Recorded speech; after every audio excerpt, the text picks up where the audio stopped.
इस संबंध में किसी पुलिस अधिकारियों से या फिर घटनाओं के संदर्भ में जो पहले की घटना थी उस घटना के संदर्भ में भी उच्च अधिकारियों से बात हुई, एसपी लेवल और उसके ऊपर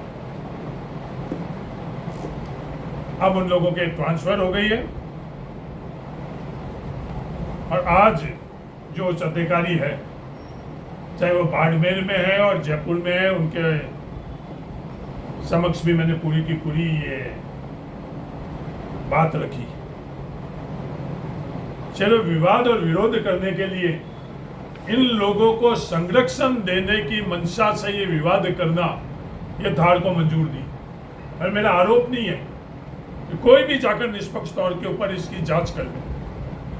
मैं आप प्रेस के मित्रों को कहना चाहता हूं, आप जाकर निष्पक्ष तौर के ऊपर भी इस पूरी घटनाक्रम और इनकी पृष्ठभूमि क्या है, क्या ये लोग अपराधी है, संगठित तौर के ऊपर गिरोह, क्या इनके ऊपर किसी का संरक्षण है या नहीं है। और एक गरीब परिवार, हम लोगों के यहाँ के साधारण परिवार जो ढाणियों में रह रहे हैं, उन परिवारों के साथ अगर इस तरह की चीज होगी तो हमारा भविष्य क्या रहेगा।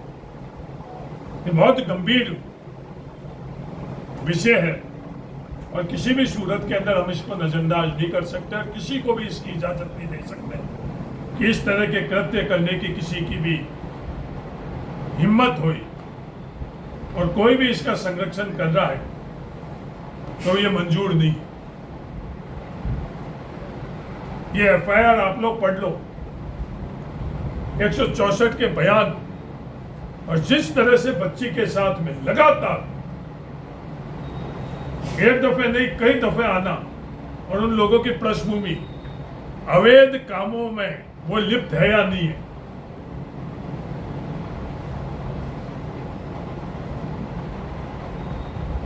उसके बावजूद भी सिर्फ 2 अपराधियों को गिरफ्तार करना और बाकी के खिलाफ सख्त कार्रवाई नहीं करने के कारण ही उनकी हिम्मत हुई और इस पूरी की पूरी अपनी बात को कोई और रंग देने के लिए, भावनाओं से जोड़ने के लिए, जाति और धर्म से जोड़कर अपने आप को इसी तरह के कृत्य में आगे बढ़ाने की मंशा से ये ताकतें प्रयास कर रही है, जिनको किसी भी सूरत में हम लोगों को इजाजत नहीं देनी चाहिए। पूर्व मंत्री ने ये भी तो कहा है कि वहाँ पर पत्थरबाजी हुई थी रामनवमी के दिन पर और ये ऐसी कायराना हरकत हम बर्दाश्त नहीं करेंगे। कोई भी जाकर वहाँ भूनिया के अंदर, आप लोगों से भी मैं वापस निवेदन कर रहा हूँ, और कोई भी जाकर भूनिया में पता कर ले कि रामनवमी के दिन में कोई आयोजन हुआ या नहीं हुआ,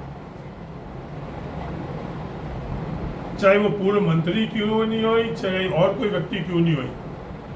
हम लोग हमारे परिवार से, जो थार के परिवार से, हमारे राजनीतिक उद्देश्य से क्या इस तरह की जहर फैलाना चाहिए, नहीं फैलाना चाहिए। चलो, राजनीतिक स्थान लेने के लिए हमने उस भूनिया को क्या हालात कर दी। पीढ़ियों से जो जातियां साथ में रह रही थी, धर्म साथ में रह रहे थे,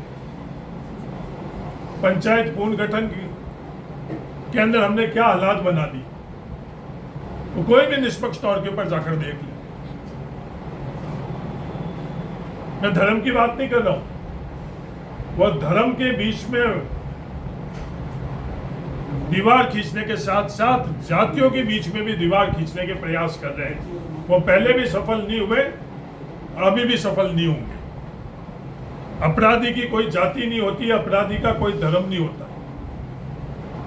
जिसने अपराध किया उसके खिलाफ सख्त से सख्त कार्रवाई होनी चाहिए, जिससे किसी को अपराध करने की भविष्य के अंदर हिम्मत नहीं हो।